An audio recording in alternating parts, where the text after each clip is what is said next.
নরেন্দ্রপুরের পর 87 high school আর এবার বারাসাতের Banamalipur Priyanath girls high school. এই স্কুলের ভারপ্রাপ্ত প্রধান শিক্ষিকার বিরুদ্ধে শিক্ষিকা, ছাত্রী ও অভিভাবকদের প্রতি অশালীন আচরণ থেকে শুরু করে হুমকি দেওয়ার মতন একাধিক অভিযোগ উঠে আসছে। গত 13ই ফেব্রুয়ারি সেই তন্দ্রা রায়ের ঘরে ঢুকেই শিক্ষিকাদের বিক্ষোভ দেখানোর মতন ঘটনা প্রকাশ্যে এসেছে। অভিযোগ, দীর্ঘদিন ধরেই স্টাফদের 10 ইয়ার্স বেনিফিট আটকে রাখা হয়েছিল। পরবর্তীতে তা মিললেও তাতে রয়েছে গড়মিল।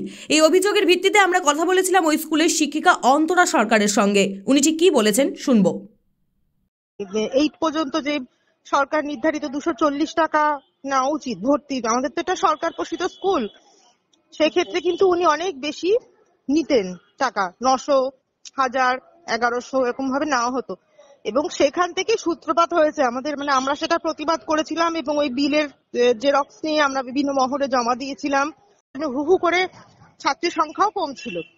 এবার সেটার কোপে তো পড়তেই হবে, তার জন্যই এবার উনি মানে আমাদেরকে কোণঠাসা করছেন, নানাভাবে টার্গেট করছেন আর কি। আজকে যেটা আমাদের স্কুলে হয়েছে সেটা হচ্ছে দীর্ঘদিনেরই একটা, মানে বলতে পারেন বারুদে আগুন লাগার মতো ব্যাপার। আমাদের 5 জন স্টাফের 10 ইয়ার্স বেনিফিট ছিল হওয়ার, সেটা উনি আটকে দিয়েছেন। তারা যখন সেটা চালু করেছেন দেখা গেছে সেখানে গড়মিল রয়েছে হিসেবে, তারা যা টাকা তারা পেত তার থেকে কম হচ্ছে তাদের।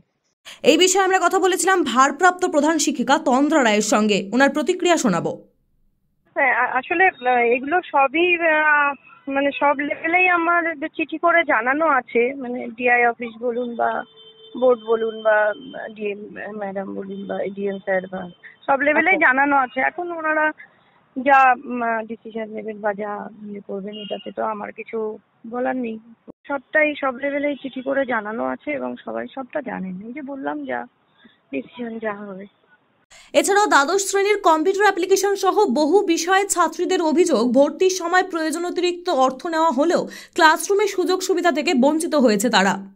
বছরে একটা দিনও ক্লাস হয়নি, যে ক্লাসটা আমাদের দরকার ছিল। আমরা এমনকি টিএসসি ম্যামের সাথে কথা বলেছিলাম, বলার পর আমরা জানিয়েছিলাম যে আমাদের একটা ক্লাসও হয়নি। সেখান থেকে আমাদের বলেছিল যে ঠিক আছে তোমাদের ক্লাস করানো হবে। তারপরে যখন করানো হয়নি আমরা আবার টিএসসি ম্যামের সাথে যোগাযোগ করি।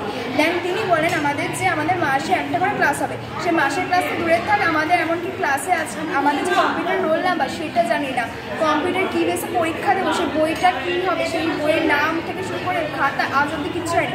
এমনকি কোনোদিন প্র্যাকটিক্যাল ক্লাসটাই আমরা যাইনি, কোনোদিন কম্পিউটার রুমে গিয়ে দেখিনি যে আমাদের 12-এর মধ্যে যে বইয়ে আছে বইয়ের মধ্যে কী কী লেখা লিখতে হবে সেটাই জানি না।